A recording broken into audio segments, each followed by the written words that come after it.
أعوذ بالله من الشيطان الرجيم بسم الله الرحمن الرحيم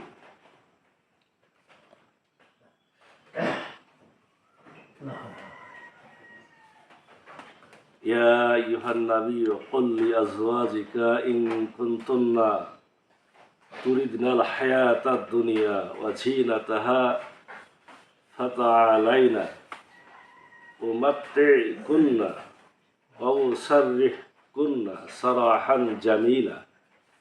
হে নবী, তুমি তোমার স্ত্রীদের বলো, তোমরা যদি দুনিয়ার জীবন ও তার চাকচিক্য কামনা করো তবে এসো, আমি তোমাদের ভোগ সামগ্রীর ব্যবস্থা করে দিই এবং ভালোভাবে তোমাদের বিদায় দিই।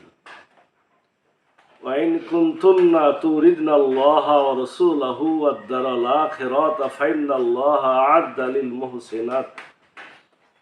للمحسنات منكن أجرا عظيما। আর যদি তোমরা আল্লাহ তার রাসূল ও আখিরাত কামনা করো তবে তোমাদের মধ্যে যারা সৎকর্মশীল আল্লাহ তাদের জন্য মহা পুরস্কার প্রস্তুত রেখেছেন। ইয়া নিসান নবী মাইয়াতি মিনকুন্না বিফাহিসাতিন মুবায়্যিনাতি ইউদাআফ লাহাল আযাবু দিফাইন। হে নবীর স্ত্রীগণ, তোমাদের মধ্যে কেউ কোনো সুস্পষ্ট অশ্লীল কাজে লিপ্ত হলে তাকে দ্বিগুণ শাস্তি দেওয়া হবে। কানা যালিকা আলাল্লাহি ইয়াসীরা, আর এটা আল্লাহর জন্য সহজ। মাইয়াকনুত মিনকুন্না লিল্লাহি ওয়া রাসূলিহি ওয়া তা'মাল সালিহান নু'তিহা আজরাহা মাররাতাইন। আর তোমাদের মধ্যে যে আল্লাহ ও তার রাসূলের প্রতি অনুগত হবে ও সৎ কাজ করবে তাকে আমরা 2 বার পুরস্কার দেব। ওয়া আতাদনা লাহা রিজকান কারীমা, আর তার জন্য আমরা সম্মানজনক রিজিক প্রস্তুত রেখেছি।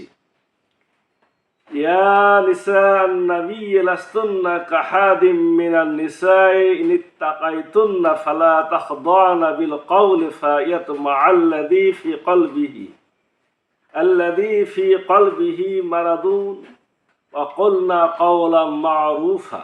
হে নবীর স্ত্রীগণ, তোমাদের জন্য নারীদের মতো তোমরা অন্য নারীদের মতো নও। যদি তোমরা আল্লাহ সচেতন হয়ে থাকো তবে পরপুরুষের সাথে কোমল কণ্ঠে কথা বলো না, যাতে অন্তরে যার ব্যাধি আছে সে প্রলুব্ধ হয়, এবং তোমরা ন্যায়সঙ্গত কথা বলবে। আকারনা ফি বুয়ুতিকুন্না ওয়ালা তাবাররাজনা তাবাররুজাল জাহিলিয়াতিল উলা ওয়াকিমনাস সালাতা ওয়া আতিনাস যাকাতা ওয়া আতিনাল্লাহ ওয়া রাসূলা। আর তোমরা নিজ গৃহে অবস্থান করবে এবং ইসলাম পূর্ব জাহেলি যুগের মতো নিজেদেরকে প্রদর্শন করে বেড়াবে না, এবং তোমরা সালাত কায়েম করবে, যাকাত প্রদান করবে এবং আল্লাহ তার রাসূলের অনুগত থাকবে। ইন্নামা ইউরিদুল্লাহু লিইউযহিবা আনকুমুর রিজসা আহলাল বাইত ওয়া ইউতাহহিরাকুম তাতহীরা। নিশ্চয় আল্লাহ তোমাদের অপবিত্রতা দূর করতে এবং তোমাদের সম্পূর্ণরূপে পবিত্র করতে চান। আযকুরনা মা ইউতলা ফি বুয়ুতিকুন্না মিন আয়াতিল্লাহি ওয়াল হিকমা। আর আল্লাহর আয়াত ও হিকমা যা তোমাদের ঘরে তেলাওয়াত করা হয় তা তোমরা স্মরণ রাখবে। ইন্নাল্লাহা কানা লাতীফান খাবীরা। নিশ্চয় আল্লাহ অতি সূক্ষ্মদর্শী ও সকল বিষয়ে অবহিত। আমরা আজকে সূরা আহজাবের 3য় রুকু সম্পূর্ণটা করলাম, অর্থাৎ 28 নম্বর আয়াত থেকে 34 নম্বর আয়াত পর্যন্ত এর সহজ অর্থ বলেছি। সূরা আহজাব মানে অনেক ঘটনার সমাহার। হঠাৎ করে যুদ্ধের আলোচনা করতে করতে আল্লাহ রাসূলের স্ত্রীদের ব্যাপারে এত কথা। এখানে কিন্তু প্রত্যেকটা আয়াত আল্লাহ রাসূলের স্ত্রীদেরকে উদ্দেশ্য করে। এর অর্থ এ না যে আয়াতগুলো আমাদের জন্য না। ব্যাপার হলো যে আল্লাহ রসুল, সাহাবায়ে কেরাম, আল্লাহ রসুলের স্ত্রীগণ, এনারাই তো আমাদের মডেল। মানে তাদেরকে দেখে আমাদের কি করতে হবে? শিখতে হবে। তো প্রথমে তো আল্লাহ রসুল তার স্ত্রীদেরকে তৈরি করবেন, তাদের দেখে তখন পরবর্তী মহিলারা শিখবে। এই নির্দেশ তাদেরকে দিয়ে শুরু করা হয়েছে। কোরআনে একটা আয়াত আছে, ইয়া আইয়ুহাল্লাযীনা আমানু লিমা তাকুলুনা মা লা তাফআলুন।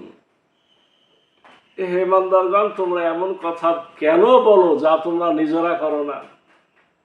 আল্লাহ রসুল যদি আপনাকে আমাকে পর্দা করতে বলে আর রসুলের স্ত্রীগণ পর্দা না করে, তাহলে এটা কোনো বিধানে চলবে? চলবে না।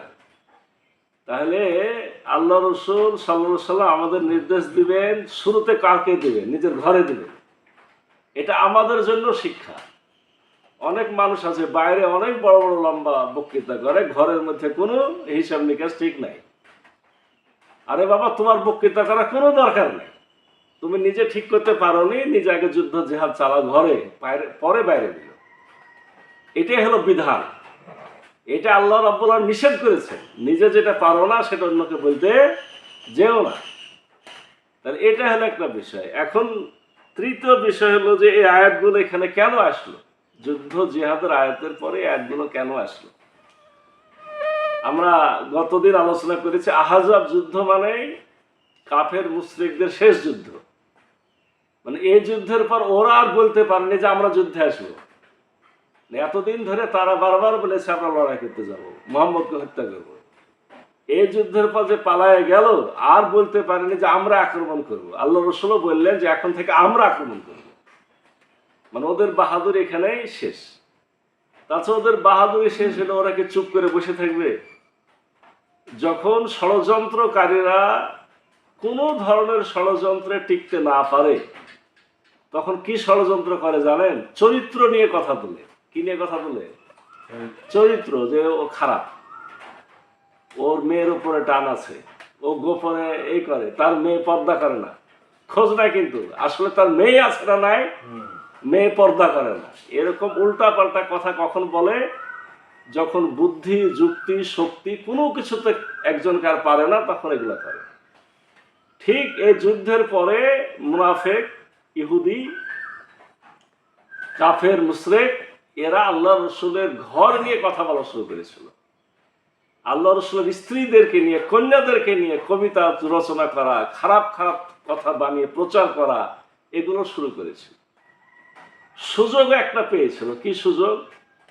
সুযোগটা হলো যে এ সূরার শুরুতে আমরা আলোচনা করে এসেছি যে পোষ্যপুত্র পুত্র নয়, পালক পুত্র পুত্র নয়। ওটা কি? যার ছেলে তারই ছেলে। আপনি যদি বাইরের ছেলেকে ঘরে মানুষ করেন, ছেলে যখন বড় হবে আপনার স্ত্রীকে পর্দা করতে হবে, কারণ এটা আপনার নিজের ছেলে না। তো খুব সাবধান। তাহলে এই ঘোষণাটা আল্লাহ রসুলের উপরে এই সূরার শুরুর দিকে এসেছিল। মানে আল্লাহ রসুলের ঘরে এরকম একজন ছিল, তার নাম জায়েদ। লোকেরা পালক পুত্র বলতো। এটা মূলত হযরত খাদিজা রাদিয়াল্লাহু আনহার দাস ছিলেন। আল্লাহ রসুলকে তিনি দান করেছেন, আল্লাহ রসুল তাকে মুক্ত করেছিলেন। কিন্তু তার পিতা মাতা তাকে নিতে এসেছিল, সে যায়নি। মানে রসুল্লাহ চরিত্র দেখে সে আর যায়নি, রসুল্লাহ বাড়িতেই থাকতো। তো লোকেরা আগের জমানার মতো তাকে পালক পুত্র বলল। আল্লাহ নিষেধ করলেন যে না, পালক পুত্র না। এই ছেলে সাথে আল্লাহ রসুল তার নিজের ফুফাতো বোন জয়নাব বিনতে জাহাশ, একজন কুরাইশি সুন্দরী উচ্চ বংশীয় মহিলার সাথে বিয়ে দিলেন। কেন দিলেন? লোকেরা যাতে কৃতদাস না বলে। পালক পুত্র তো বাদ, ছেলে হলে তো বোনের সাথে বিয়ে দিত না। দিত কি? নিজের বোনের সাথে বিয়ে দিল। তাহলে নিজের বোনের সাথে বিয়ে দিল দুটা কারণে। একটা হলো যে পালক পুত্র পুত্র নয়, আর দ্বিতীয় হলো যে উঁচু বংশ নিচু বংশ বলে কিছু না, আল্লাহর কাছে তাকওয়াটাই বড়, পরহেজগারিতাটাই বড়। কিন্তু এই সংসারটা টিকেনি। এই যুদ্ধ শুরুর আগে তালাক হয়ে গেছিল। মানে আসলে উঁচু বংশ আর নিচু বংশ আসলে মিলানো খুব কষ্টকর। এজন্য শরীয়তের এখনকার বিধান হলো কুফু, বিয়ে শাদীর ব্যাপারে সমতা দেখতে হবে। 19-20 একেবারে 20 আর 50 করা যাবে না। ধনী ঘরের মেয়ে নিয়ে আসবেন গরিবের ঘরে, সেখানে চলতে পারবে না। আবার গরিবের মেয়ে অনেক বড় ধনী বাড়িতে নিয়ে যাবেন, সে ওখানে যে মিলাতে পারবে না। এই জন্য আমি যেরকম আমার মতোই কাছাকাছি বিয়ে দেওয়ার চেষ্টা করতে হয়। ওই বংশ উঁচু বংশ আর এই আপনার কৃতদাস, এই সংসার টিকলো না। যখন টিকলো না আর কি করা যাবে, তালাক হয়ে গেল। এর মধ্যে যুদ্ধ শুরু হলো, আহজাবের যুদ্ধ শুরু হলো। আহজাবের যুদ্ধের পরে বনু কুরাইজার যুদ্ধ, প্রায় 1 মাস 25 দিনের যুদ্ধ, সময় লেগেছে 1 মাস 25 দিন। এই ঘটনার মাঝেই শেষের দিকে এসে আল্লাহর নির্দেশ হলো যে জয়নাব বিনতে জাহাজকে আল্লাহ রসুল আপনি বিয়ে করে নেন। আল্লাহর নির্দেশ আসলো। আল্লাহ রসুল কিন্তু লজ্জাতে, মানে আল্লাহ নির্দেশ দিয়ে দিয়েছেন, কিন্তু আল্লাহ রসুল বিয়ে করার মানে কাউকে বলবে বা বিয়ের আয়োজন করবে, আল্লাহ রসুল সাহস পায় না। কেন পায় না? যে লোকেরা কি বলবে। কথা তো তাই, লোকেরা বলতো যদি আমার ছেলে না, কিন্তু আমার ছেলের মতোই ছিল, তার সাথে বিয়ে দিয়েছিলাম, এখন যদি বিয়ে করি লোকেরা কি বলবে। আল্লাহ, ঘটনা আমরা আস্তে আস্তে পাবো সামনে, সংক্ষেপে বলি। আল্লাহ আয়াত নাজিল করলেন যে হে মোহাম্মদ, আমি তোমার সাথে জয়নাবের বিয়ে দিয়ে দিলাম। তার মানে উকিল কে হলো বলেন? স্বয়ং আল্লাহ বিয়ে দিয়েছেন এই বিয়েটা। এর মধ্যে অনেক মাহাত্ম্য ছিল, মানে এটা দরকার ছিল। আল্লাহ রসুল বাধ্য হয়ে অনুষ্ঠান আয়োজন করলেন, লোকেরাকে খানা দানা করালেন, জয়নাব বিনতে জাহাজকে ঘরে নিয়ে আসলেন। আর এই সুযোগে কাফের মুশরিক মুনাফিকরা যে দেখো মোহাম্মদ নিজের ছেলেকে বিয়ে করলো, 1 নম্বর।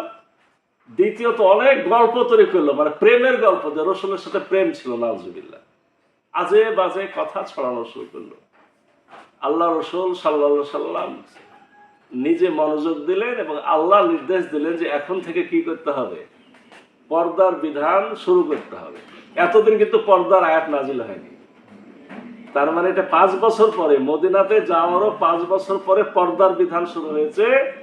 এই আহজাব যুদ্ধ দিয়ে শুরু হয়েছে। সূরা আহজাবে কিছু পাবেন পর্দার বিষয়ে জানতে চাইলে, আর পাবেন এরপরে সূরা নূরে, এটা আরো পরে। তাহলে শুরু হয়েছে আহজাব।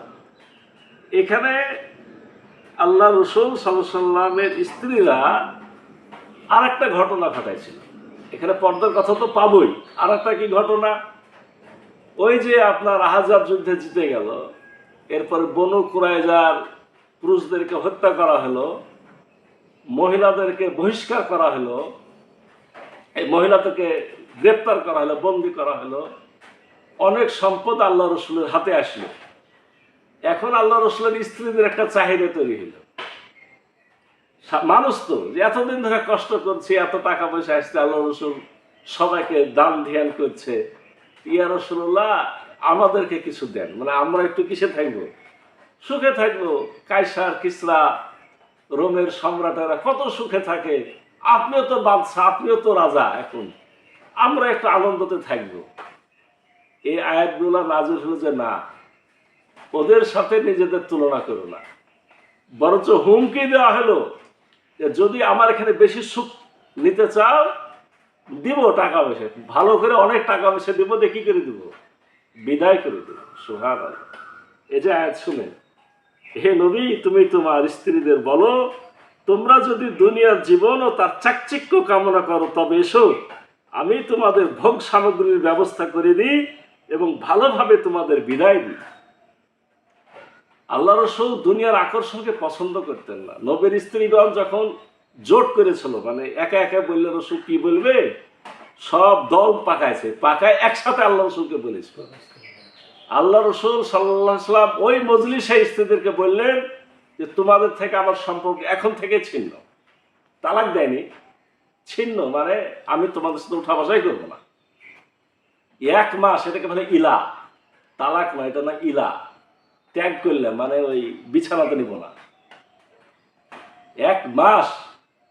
আপনার আল্লাহ রসুলের স্ত্রী ওই মুহূর্তে 9 জন ছিল। এই আনসারিও ছিল, কুরাইশিও ছিল, আবু বকরের মেয়েও ছিল, ওমরের মেয়েও ছিল আল্লাহ রসুলের ঘরে। আবার যে আবু সুফিয়ান, মক্কার যে প্রধান নেতা তখনকার, আবু সুফিয়ানের বোনও ছিল আল্লাহ রসুলের স্ত্রী, বোন না মেয়ে, উম্মে হাবিবা মেয়েও ছিল।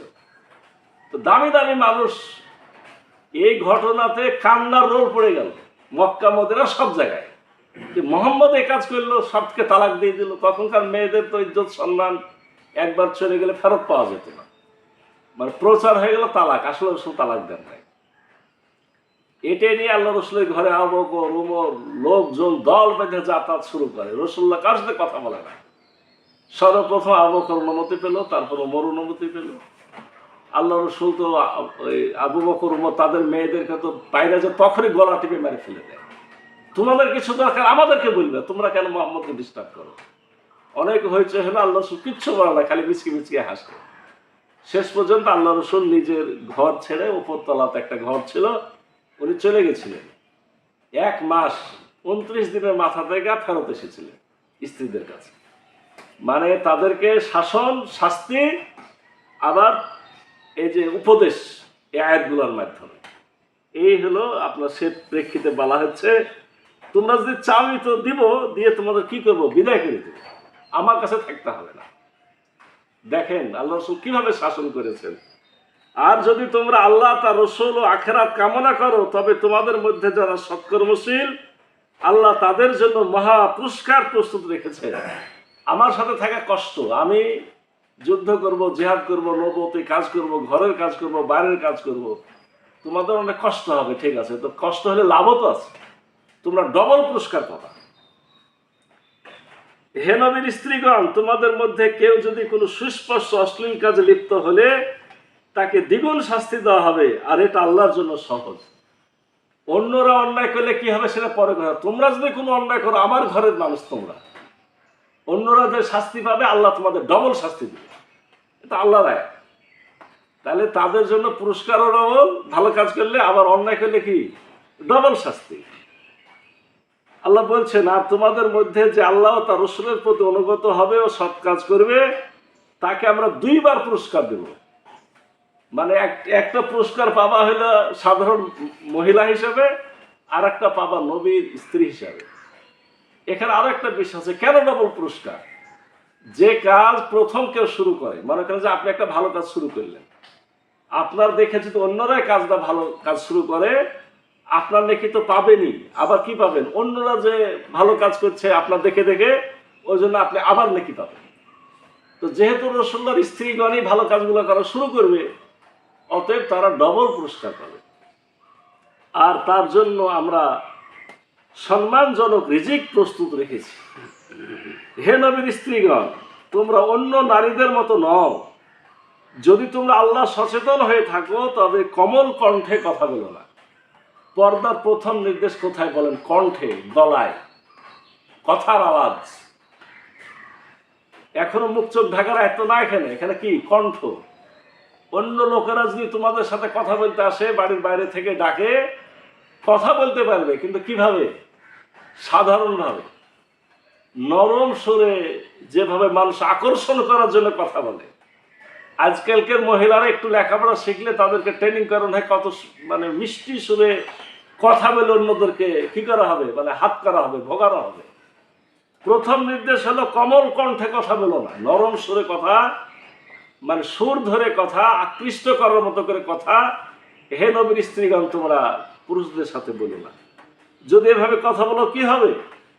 যাতে অন্তরে যার ব্যাধি আছে সে প্রলুব্ধ হয়, মানে খারাপ যাদের মন মানসিকতা, তারা দ্রুত কি হয়ে যাবে, শয়তানি চিন্তা মাথাতে জেগে যাবে। এবং তোমরা ন্যায়সঙ্গত কথা বলবে। তোমরা যে কথাই বলবে এখন থেকে, আল্লাহ আল্লাহ রসুল কিসে খুশি এইভাবে বলবে, এর বাইরে কোনো কথা তোমরা বলবে না। আর তোমরা নিজ গৃহে অবস্থান করবে এবং ইসলাম পূর্ব জাহিলি যুগের মতো নিজেদেরকে প্রদর্শন করে বেড়াবে না, এটা দ্বিতীয় নির্দেশ। প্রথমে নরম সুরে কথা বলা নিষেধ, এরপরে জাহিলি যুগের মহিলারা যেভাবে আপনার রাস্তা রাস্তায় নিজেদেরকে দেখানোর জন্য ঘুরে, এরকম দেখানোর মনমানসিকতা এখন থেকে তোমাদের বাতিল। জাহিলি যুগের মতো তোমরা নিজেদেরকে প্রদর্শন করে বেড়াবে না। তোমরা সালাত কায়েম করবে, যাকাত প্রদান করবে, আল্লাহ তার রাসূলের অনুগত থাকবে। হে নবী পরিবার, নিশ্চয় আল্লাহ তোমাদের অপবিত্রতা দূর করতে এবং তোমাদের সম্পূর্ণরূপে পবিত্র করতে চান। তোমাদের মধ্যে যতটুকু ভুল ত্রুটি থাকুক না কেন, আল্লাহ আসলে চান এই ভুল ত্রুটি তোমাদের দূর হোক। এবং আল্লাহ কি চান? তোমরা যাতে সম্পূর্ণ পবিত্র মানুষ হয়ে যাও। মানে তোমাদের গুনাহ খাতা মাফে, নবীর স্ত্রী তোমরা, তোমাদের মর্যাদা অনেক বেশি।